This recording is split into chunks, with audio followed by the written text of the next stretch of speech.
रामकृष्ण हरी. माझं नाव रामेश्वरी. बेसिकली पुणे महाराष्ट्रामधून बिलॉंग करते. आजपासून मी एक स्वतःचा ब्रँड निर्माण केला, म्हणजे कालच केला होता, पण आजपासून मी त्याच्यासाठी काहीतरी करण्याचा प्रयत्न करते. तर बेसिकली मी पुणे महाराष्ट्रामधून बिलॉंग करते. पुणे महाराष्ट्रामध्ये राहते. बेसिकली मी नांदेडमधनं बिलॉंग करते, लातूर साईडला येते. तर आमच्या गावाला असं आहे की मुलगी 10वी पास झाली, 8वी 9वीला गेली की तिचं लग्न. जेव्हा म्हणजे वर्षाला आम्ही एकदा गावाला जातो, कारण स्कूल कॉलेज असतं त्यामुळे आम्हाला जाता येत नाही. वर्षाला एकदा जातो. त्यामध्ये पण मला 100 वेळा लोक म्हणतात की तिचं लग्न कधी करणार आहे. आई वडिलांना, माझ्या आजी आजोबांना म्हणतात लग्न कधी करणार आहे, यावर्षी आहे का, आमदा आहे का आमच्याकडे, असं म्हणतात. तर मला त्या लोकांचा विचार बदलायचा आहे. एक मुलगी काय करू शकते, लाईक त्यांचं एवढंच आहे की तुम्ही एखादी मुलगी जर 8वीच्या पुढे गेली की तिचं लग्न लावून द्यायचं. आज जे माझे मामा लोक आहेत त्यांच्या बायका माझ्या वयाच्या आहेत, माझ्यापेक्षा छोट्याही आहेत. असले म्हणजे करायचं काय आहे. या लोकांची मेंटॅलिटी अजून बदललेली नाही आहे. ते अजून त्याच काळात जगतात ज्या काळात त्यांचा जन्म झाला. त्यांना असं नाही की स्त्रियांना शिकून पुढे जाऊ द्या, असं नाही. जॉब लागला तर गव्हर्नमेंटच पाहिजे किंवा पोस्टातच पाहिजे असं शिकवणार. काय काय म्हणजे एक आमच्या गावाकडचे खूप चांगले रिच फॅमिलीमधले आहेत, त्यांनी मुलीला शिकवलं पण घरातच बसवलं, जॉबच नाही करू दिला. याच्यात पॉईंट काय राहिला, तिला तिचं स्वतःच्या पायावर उभं राहणं हेच जर तुम्हाला करता येत नसेल तर जन्मदिन फायदाच काही आहे. एखाद्या मुलीला इंडिपेंडंट बनवण्यासाठी तुम्ही जे कष्ट घेताय ते खूप महत्त्वाचे असतात आणि आमच्या गावाकडच्यांना कळतच नाही. प्रत्येक वेळेस एक ना एक जण येणार, बोलणारच. एक टाईम तर असा आला होता 12th नंतर माझ्या आयुष्यात की लोक यायचे आणि माझ्या आजी आजोबांना म्हणायचे हिचं लग्न लावून द्या. काय पॉईंट काय राहिला ना. ना विचारलं नाही काही केलं, डायरेक्ट लग्नाचं बोलत आहेत. तिथं ते हे होत होतं ना. आणि तशाच गोष्टी चालू राहिल्या माझ्या आयुष्यात. म्हणजे ते इथं फिट बसलं. लॉ ऑफ अट्रॅक्शन तिथं वर्क झालं की लग्न लावून देतील. आता 10वीमध्ये मी काही ॲव्हरेज स्टुडंट नाही आहे. मी बेस्ट आणि चांगली म्हणजे टॉप 3मध्ये येणारी स्टुडंट आहे. ॲव्हरेज मी सायन्स नंतर म्हणजे काही इश्यूजमुळे झाले होते. मी एक टॉप 3मध्ये येणारे स्टुडंट आहे. 10thमध्ये मला 87% पडले होते. स्कूलमध्ये मी पहिलीच मुलगी होती की जिला एवढे पर्सेंटेज पडले. तर त्यात मला काही एवढं वाटलं नाही, कारण मला जास्त पाडायचे होते. 11thला मला 72% पडले. गावाकडे गेलं, सगळ्यांनी विचारलं किती टक्के पडले, मग आमदा लग्न का, म्हणजे कमी टक्के पडले लगेच लग्न करायचं का. मेंटॅलिटी बघताय का तुम्ही त्या लोकांची. इतकी म्हणजे स्वतःला बदलायचंच नाही. ते ज्या सर्कलमध्ये आहेत ना आता, याच्यावर जाणारच नाही ते. लाईक ते इथपर्यंत आहेत ना, त्याच्यावर थोडंसुद्धा जाणारच नाही आहे का. तिथंच आम्ही ठीक आहे. इतके मला त्यावेळेस म्हणजे असं हे होत होतं ना, काय करू कसं करू असं होतं. आणि 12thला मला पडले 60%. याची काहीच व्हॅल्यू नाही आहे आजच्या जगात, तर काहीच व्हॅल्यू नाही आहे. सायन्स घेतलं, 60% पडलेत, कोणतेही कॉलेज 60%नं विचारत नाही. तरी गावाला गेले दरवर्षीप्रमाणे. अर्ध गाव बोललं असेल माझ्या मम्मीला लग्न कधी करणार आहे म्हणून. ते लोक त्या सर्कलच्या वर जातच नव्हते. अर्ध गाव बोललं असेल 60% पडले. 60% पडले, लग्न लावून द्या, पुढे काय शिकेल नाही शिकेल. आणि मला बनायचं होतं डॉक्टर. पण प्रॉब्लेम हा होता की मी तेवढ्या फायनान्शियल स्टेबल फॅमिलीमधून बिलॉंग नव्हते करत. मी एक मिडल क्लास आणि सगळ्यात पुअर लेवलचे असतात ना, ज्याच्याकडे घर वगैरे नसते, फक्त रस्त्यावर राहतात. मिडल क्लास आणि पुअरच्या मध्ये जे असते फक्त एक घरावर छत, 3 टायमाचं जेवण बास, आणि येणारे भाडं हप्ता तेवढंच. लाईक एक्स्ट्रा काय आलं ना त्या महिन्यात आम्ही अफोर्ड नव्हतो करू शकत. या फॅमिलीमधून बिलॉंग करत होते. मग असं होतं की 12वी झाल्यावर मला 85,000 BScला फीज होती.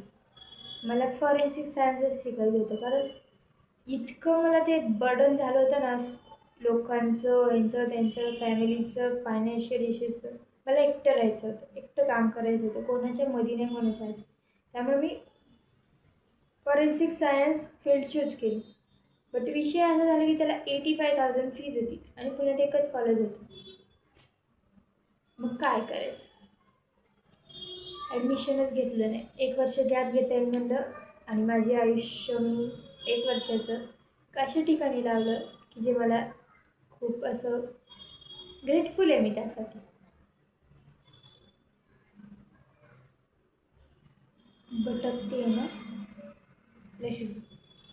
तर मग झालं. त्यानंतर मग एक घरी आमचा फॅन खराब झाला होता, त्यासाठी एक माणूस आला होता. त्याने काय केलं, फॅन ठीक केला, सगळं केलं. मग मी त्यांना विचारलं, लिंबू सरबत बनवू? गरमी चालू होती ऑब्व्हियसली, काहीतरी विचारायला लागलंच. एक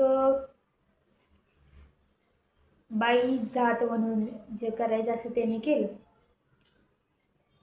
लिंबू पाणी केलं आणि ते नंतर मला म्हणायला लागले, तुझे पप्पा मला म्हणत होते आमदा लग्न करायचं मुलीचं. भाई म्हटलं झालं, गेले मी. मला घरचे मला कधीच बोलले नव्हते आणि त्या दिवशी झालं. इतकं मला हे वाटायला लागलं ना, म्हणजे 60% पडले म्हणून माझं लग्न लावून देणार आहेत, मी पळून जाते, असं झालं होतं. एक काय म्हणतात, भीती बसली होती मनात, कधी माझं लग्न लावली होती, कधी माझं लग्न. इतका त्रास झाला त्यावेळेस.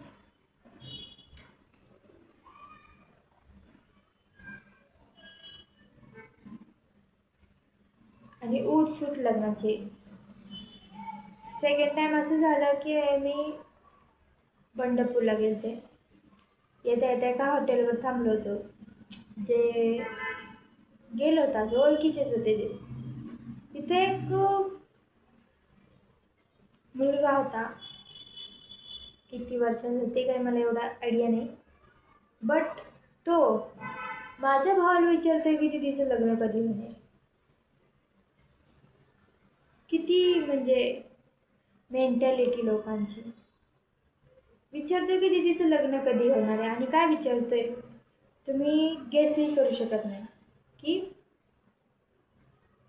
लग्न नाही करायचं म्हणतीये ना.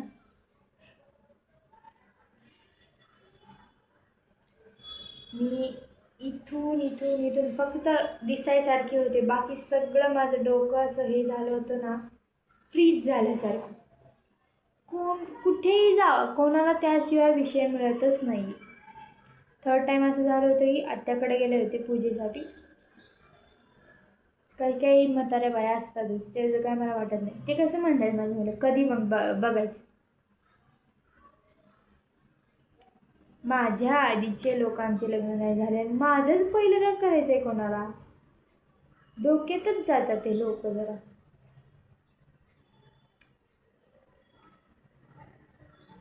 तरी आज मी स्वतःला आवरून, स्वतःला सांभाळून इथपर्यंत आली आहे. आत्ता काम करते स्वतःवर, टीममध्ये, कुठे लागेल तिथे. फायनान्शियली फ्री व्हायचं आहे मला. 1 रुपये कोणाला मागायची गरज नाही पडली पाहिजे. 1 रुपये, साधे पैसे जरी असते ना, 0.0 ते जरी माझ्या अकाउंटमध्ये असलेच पाहिजे. 1 रुपये मागायची गरज नाही पडली पाहिजे. खूप मोठे स्वप्न आहेत, त्यांना पूर्ण करण्याची तयारी पण आहे. पण कसं हे फाइंड आउट करायला मी एका प्लॅटफॉर्मला जॉईन झाली आहे. आणि मी ग्रेटफुल आहे की तो प्लॅटफॉर्म माझ्या लाईफमध्ये. Being a student just 12th झाली, 1 महिन्यानंतर मला तो प्लॅटफॉर्म मिळाला. आणि आज जी मी त्यावेळे होते त्यावेळेची मला आत्ता वाटत नाही. लाईक 2 महिन्यात किती, आता मला 4था महिना चालू आहे, 4 महिन्यात माझ्यामध्ये एवढा चेंज असूच शकलं नसतं. एखाद्या व्यक्तीने तुमच्यामध्ये बदल करायचा ठरवला तर तो होतो. तसंच एका प्लॅटफॉर्मने मला 4 महिन्यात एवढं बदलून ठेवलं की माझ्या लाईफबद्दलचं पर्स्पेक्टिव्ह काय असेल, पॉईंट ऑफ व्ह्यू आहे, सगळं बदलून टाकलं. सो आज मी माझा पहिला व्हिडिओ शूट केला आहे. ज्या दिवशी तुम्ही लोक बघसाल इन फ्युचर, तुम्हाला एकच सांगू इच्छिते, वी आर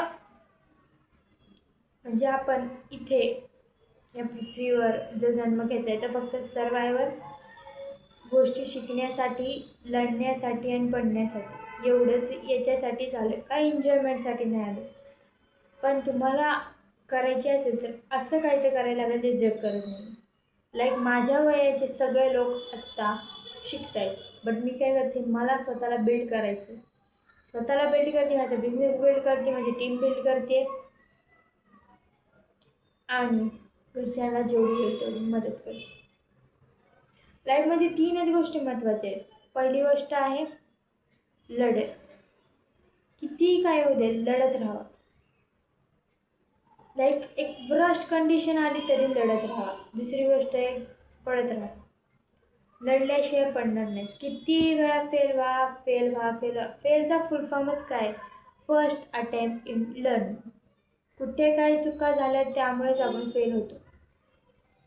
लढत राहा, पडत राहा आणि उठा. नव्या जिद्दीने, नव्या माइंडसेटने लढत राहा, उठा. लढत राहा, पडा आणि उठा. 3च गोष्टी सांगू. आणि आपण इथं काही एन्जॉयमेंट करायला नाही आलो. आपण फक्त एक लाईफ सर्वाईव्ह करायला आलो. सफर करायला नाही आलो, सर्वाईव्ह करायला. जे देवाने दिलं आहे ते आपल्याला बदलायचे का नाही ते आपल्या हातात. लाईक प्रत्येक गोष्ट लिहिलेली आहे, तुम्हाला माहितीच असेल. प्रत्येक गोष्ट कोण कोणाचं आहे, कोण कोणाचं नाही हे तर सांगणे, एक्सप्लेन करण्याची गरजच नाही आहे. बट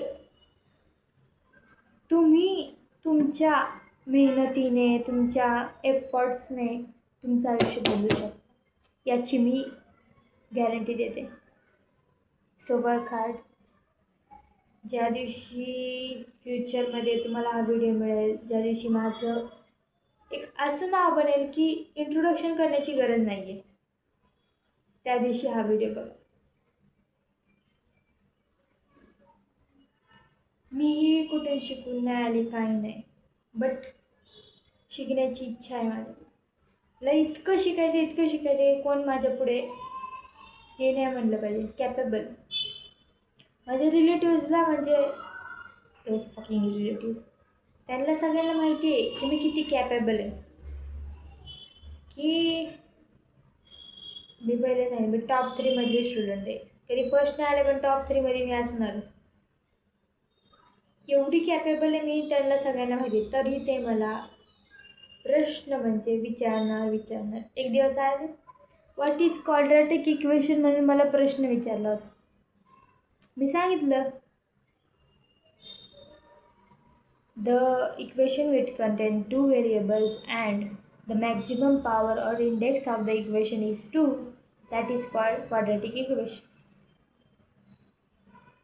त्यांचं रिॲक्शन होतं, हिला येतेच कसं.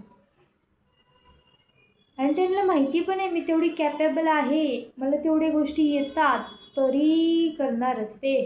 मुली करणं म्हणतात ना हिंदीमध्ये, तसं आहे त्यांचं. फकिंग रिलेटिव्ह माझे तर शिट बुलशिट. असं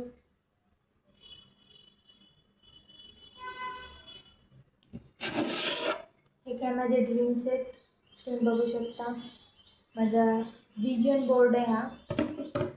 माझ्याकडे रेडिओ टेबल नव्हता, आजच माझा टेबल आला आहे. याला मी लाईक हे जे तुम्हाला दिसतं ते केकचं प्लायवूड आहे. मी कधी कंप्लेंट नाही केली फक्त आयुष्याला. हीच माझ्यामध्ये एक बेस्ट आणि बेटर गोष्ट आहे असं मला वाटतं. कधी कंप्लेंट नाही केली, जे आहे त्याच्यात वागवायचं. त्यामध्ये मी माझे ड्रीम्स लावलेत, काही काही मोटिवेशन थॉट्स पण लावलेत. असं हो, आणि ते मी पूर्ण करणार आहे याची मला गॅरंटी आहे. एक ना एक दिवस मी तेवढी कॅपेबल बनेलच ना. आज नाही आहे पण उद्या, परवा, येणाऱ्या 2 वर्षात, 3 वर्षात, लागेल तर 7-8 वर्षात तेवढी मी कॅपेबल होईलच ना. ज्या ठिकाणी माझ्या वयाचे लोक जॉब शोधत असतील, जॉबला लागले असतील, हॅपी असतील, लग्न करत असतील, त्या ठिकाणी मी स्वतःला बिल्ड केलेलं असेल. आणि मला तेच बेस्ट गोष्ट वाटते. So thank you so much everyone. एवढं लास्टपर्यंत तुम्ही माझं बोलणं ऐकून घेतलं. जो पहिला व्हिडिओ आहे तरी आज तुम्ही पाहू शकता की जी आजची मी आहे आणि ती 2-3 वर्षानंतर येणारी मी आहे, त्यामध्ये किती एवढा याच्यापेक्षा जास्त डिफरन्स असेल.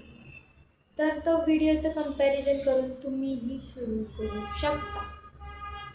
थांबू नका, कोण कोणाचं नसतं, करत राहा, काहीतरी नवीन करत राहा. So thank you so much everyone. Keep going, keep fighting. आणि काही मदत लागल्यास मी आहेच. एक मला इंस्टाग्रामला DM करून ठेवा, मी आहेच.